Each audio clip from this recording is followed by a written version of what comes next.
This week in gaming, Starbreeze purchased Enterspace VR, cross-platform play is finally coming to Minecraft, a Sly Cooper TV series is currently being worked on, Nintendo will be supporting the 3DS well past 2018, the Awesomenauts 4.1 update has dropped, Steam Greenlight is officially 100% dead, and a little thing called E3 happened, and we have the most exciting news from it, and this is the season finale of One RBC Gaming Weekly.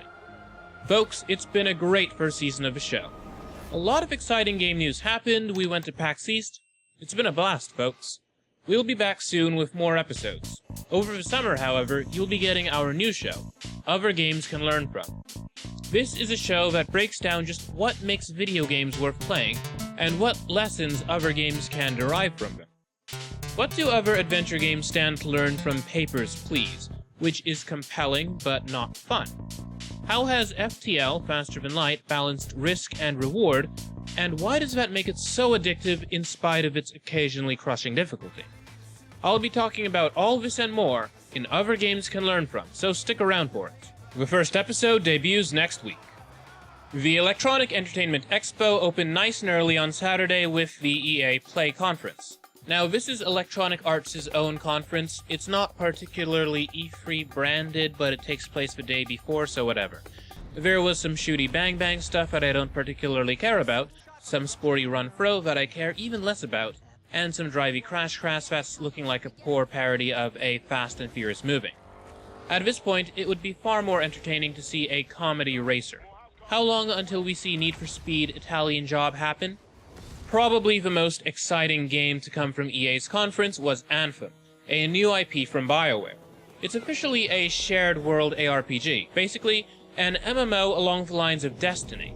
In the game, you play as a freelancer in a city on another planet. You're given a fancy exosuit which you can use to explore the planet outside the city. This bit of the trailer with the jetpack reminds me of the game Dark Void, at least a little bit. That game was released a generation ago and wasn't exactly a huge hit. Hopefully Anthem does better than that. I have to say that I do like the concept of the game a lot, but I'm not big on the idea of it being an MMO. You're not fooling me with this so-called shared world nonsense, BioWare. Honestly though, the notion of sharing a world that I'm supposed to be exploring and discovering sounds significantly less fun when I'm doing it alongside thousands of other people. For me, it spoils the immersion. The little discovery bonus XP notification doesn't help either. It almost seems to say, congratulations, you've made a discovery that enriches your gameplay experience. Here's a tangible bonus because the intrinsic reward of finding this place isn't particularly important. Nonetheless, I still think Anthem looks fun, and it's a game that I'll be watching. Anthem is set to be released late next year for the Xbox One, PlayStation 4, and Windows. See you on the other side. Our story is out there.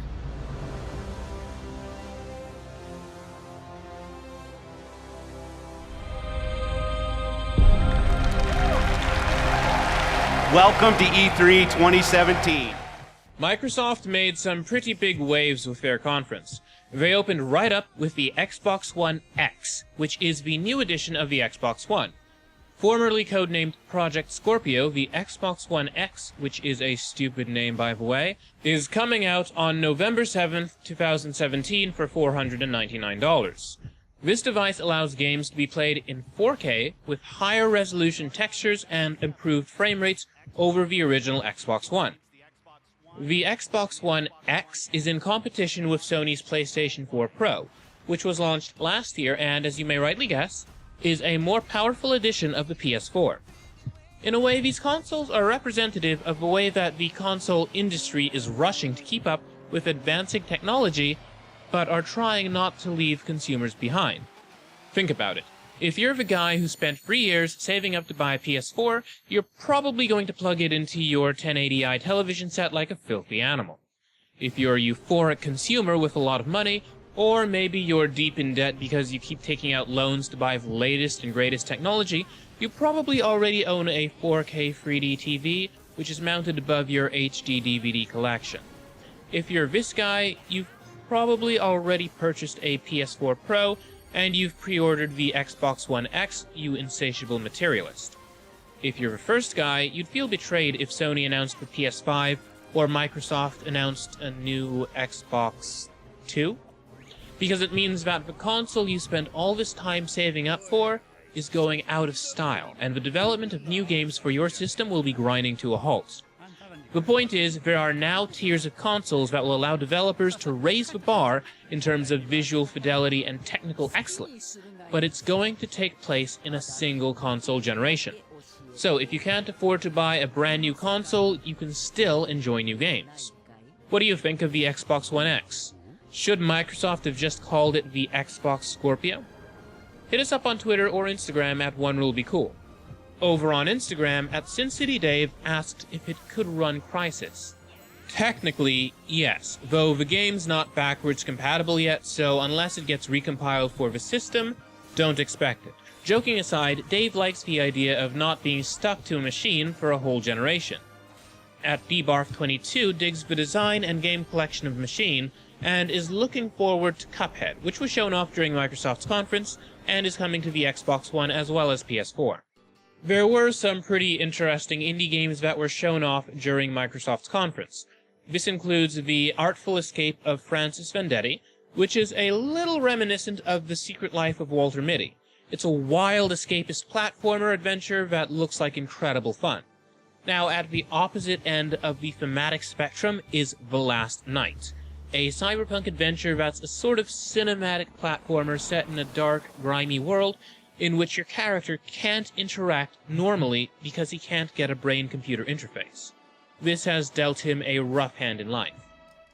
Cuphead, as was mentioned before, got shown off again, and it finally has a release date of September 28, 2017. This is a platformer that's styled after 1930s cartoons. In fact, the game's characters have been hand-drawn, and the game is one that's been teased a long time, so it's neat to see that it's finally coming out this year. Something interesting is happening with Minecraft. It was during Microsoft's conference that it was revealed that cross-platform multiplayer would be coming to everybody's favorite blockbuster video game. Now, if you're playing on PC or Xbox or Switch or even on mobile, the Better Together update for Minecraft will allow you to play the game with your friends. It's also bringing a server browser, a feature that Minecraft has needed for a very long time. Now, interestingly enough, this cross-platform play isn't coming to the PS4. More on that a little later.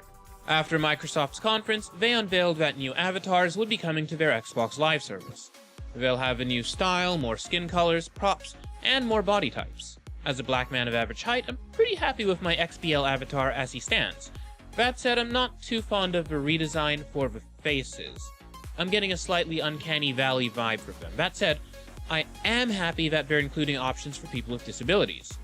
If you have a wheelchair and you'd like for your avatar to reflect that, well, now you can. I am a little curious, personally. If you happen to be a disabled gamer, are you happy with Microsoft's decision to include these options for you?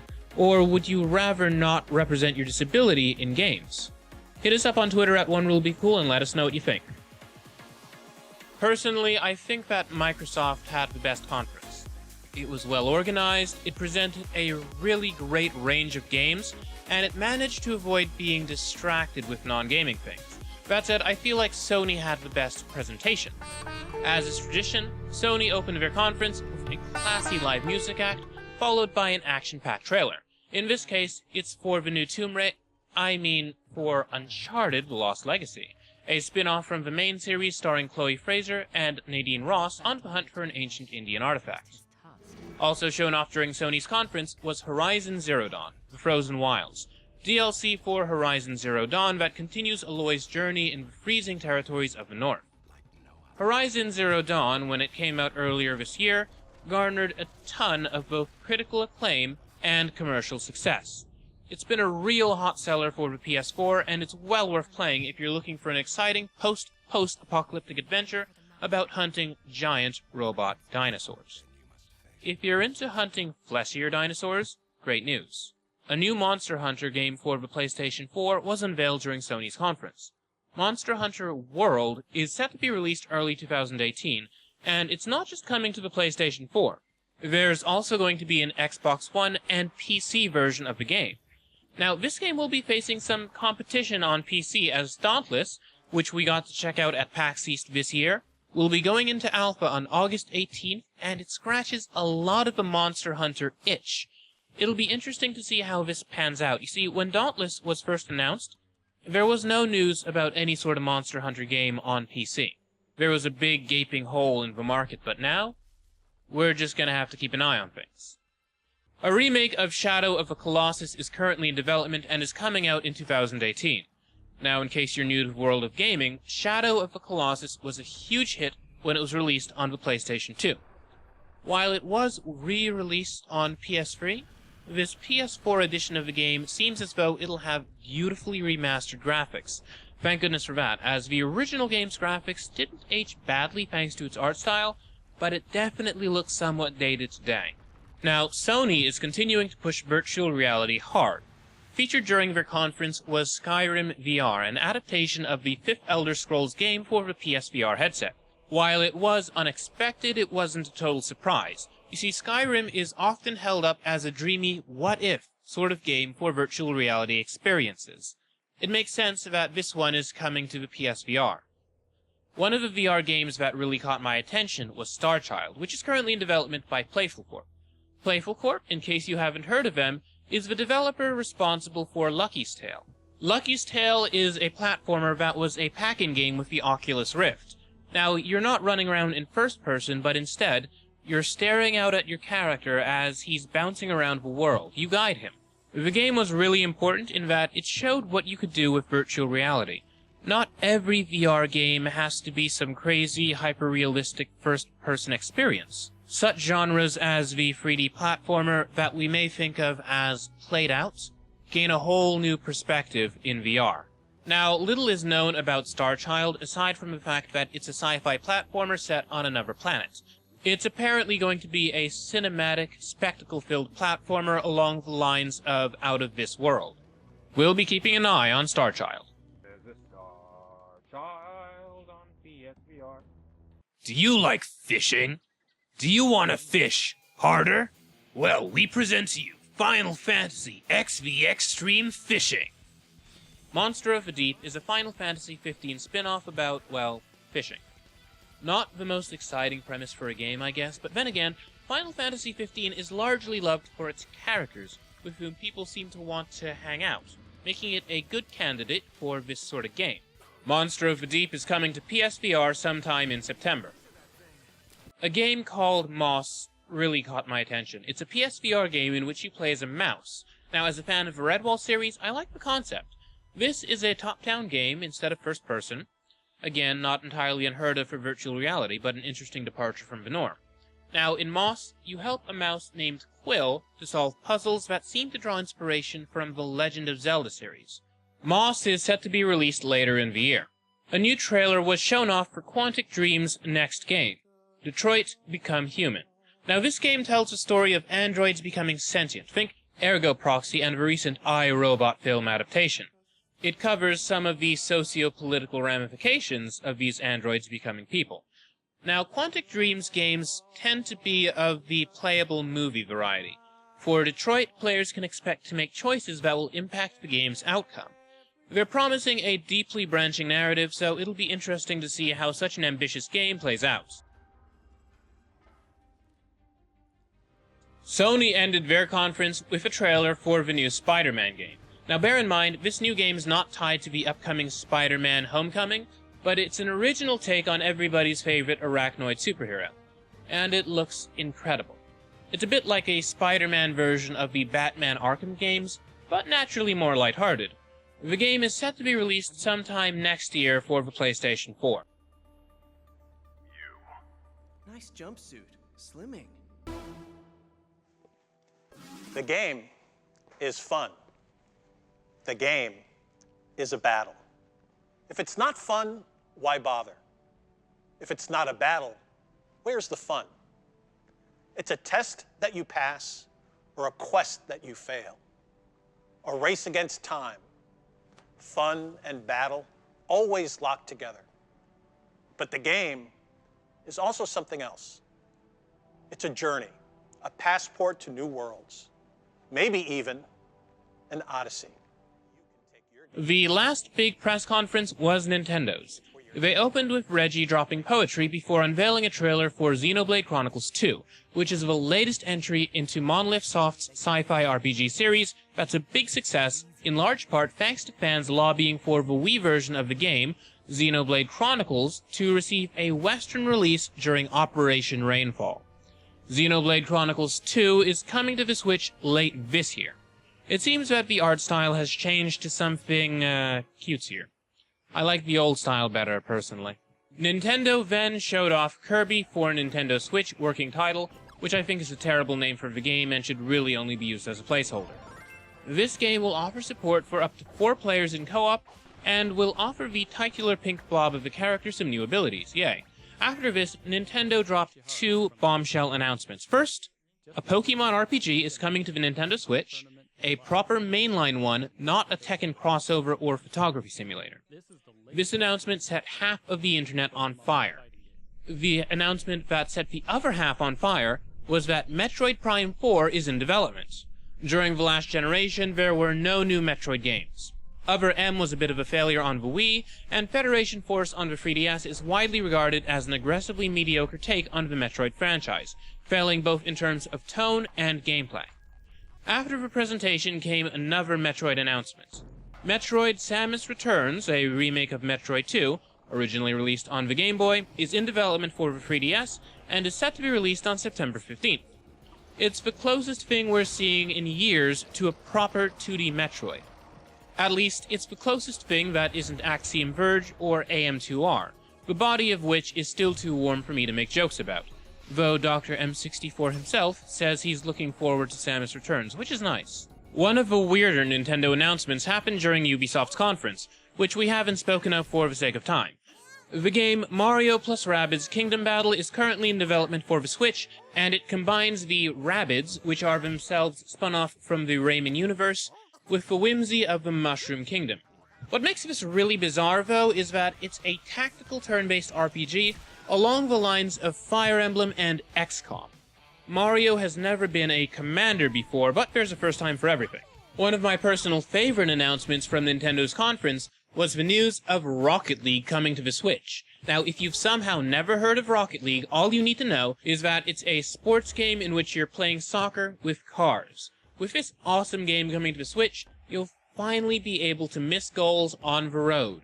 You can disappoint your team from the comfort of an airplane, at the library, any place there's Wi-Fi. Redditor Weed Coast says that the game should have been called Pocket League, and I'm inclined to agree, assuming you can fit a whole Nintendo Switch into your pocket. Now, silly as it sounds, Rocket League is a huge hit on PC, Xbox One, and PS4 right now, and the Switch version will feature cross-platform play. Hence, Switch, Xbox One, and PC players will all be what-a-saving together. But the PS4 players are stuck on their own little sad soccer island. According to Sony Interactive Entertainment's marketing head, Jim Ryan, he claimed that the PS4's lack of crossplay with Rocket League and Minecraft is due to a responsibility to the player base. In an interview with Eurogamer, he said, "Exposing what in many cases are children to external influences, we have no ability to manage or look after. It's something we have to think about very carefully." That's honestly sort of a weird thing to say, all things considered. As it stands, Sony certainly doesn't seem to care about what kids are exposed to on their own platforms, so long as money is being made. Opening up the PlayStation 4 to cross-play with other platforms doesn't introduce anything that can't already be found on the PS4. Needless to say, many gamers were disappointed by this news. Nintendo ended their E3 presentation with Super Mario Odyssey, the next main game in the Mario series. It's shaking things up by making Mario's hat a playable character. That's right, folks. He can throw it at Goombas in order to knock them out, or he can make them wear it in order to take control of them, or any other object or creature in the world. Okay, maybe not every object, but you get the idea. It's a clever touch, and it's one of many that thus far has many players and the press buzzing about Super Mario Odyssey, which is set to be released October 27th, 2017 for the Nintendo Switch. Jump up, don't be scared. Jump up and you're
We now present your non-E3 news, but first, a brief word from our sponsor.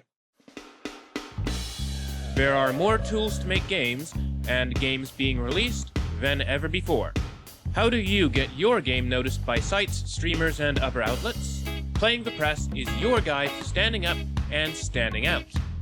90% of dentists surveyed recommend your toothpaste. 100% of game devs surveyed recommend Playing the Press. Don't just take my word for it. Here's what the developers have to say. Since I'm very new to the industry, it's a good primer for just getting a basic understanding of how to contact the press, how to speak to them. Any advice from the book that you would definitely want to pass on to other devs? No, not necessarily. Just read the book. Yeah, pretty much. Yeah, it's pretty straightforward. It gets right to the point. Get it on Amazon and itch.io today.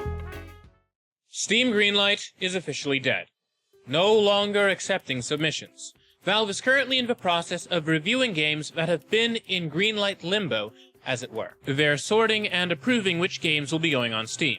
Now, just for the record, in case you haven't heard my explanation of what Greenlight is over the last few weeks, all you need to know is that it's Valve's, or rather, it was Valve's service for introducing new games to Steam. Developers would submit games for the consideration of players, and those players would vote, and, if the game got enough votes, it would get greenlit and released on Steam. This was a great idea that opened the door to all sorts of garbage, unfortunately. Valve's new service is called Steam Direct, through which developers submit games directly to Valve for $100 per game. Sayonara, Greenlight.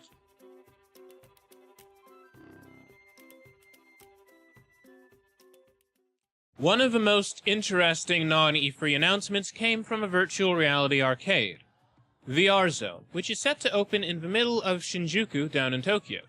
Now, they dropped a trailer showing off some of the games that you'll be able to play in the arcade. They look like fun, ordinary VR stuff, and wait, what's that? That's right, folks, Mario Kart, coming to an HTC Vive near you. Assuming you live in Japan and go to this arcade, of course. While Nintendo has generally been cagey about putting their IPs on non-Nintendo platforms, it seems that arcades have historically been the exception. Does this mean that one day we'll see VR stuff on the Switch? I wouldn't hold my breath, but I wouldn't be closed off to the possibility either.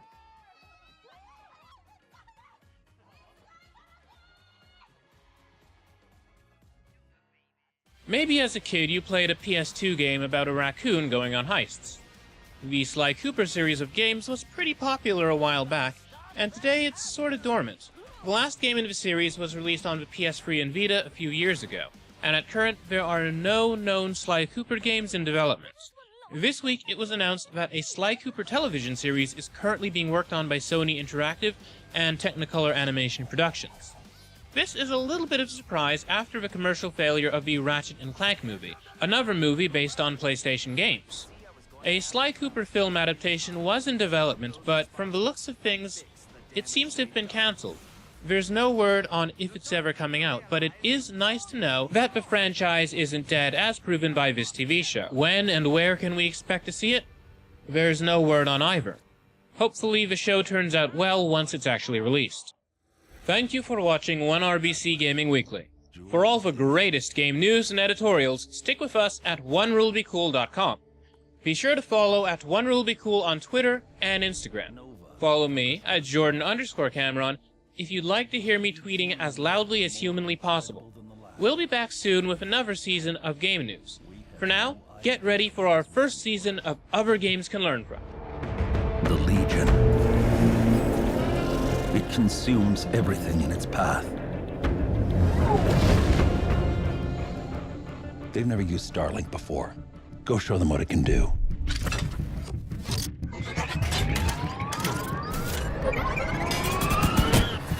Okay, let's do this. Come on, come on. I got it. Chase, how's it going? Breaking atmosphere.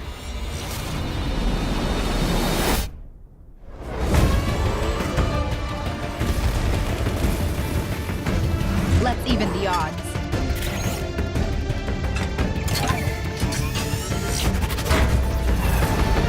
Judd, we need to buy time for me to jumpstart the engine. They are resisting ice barrage. Linking fire loadout.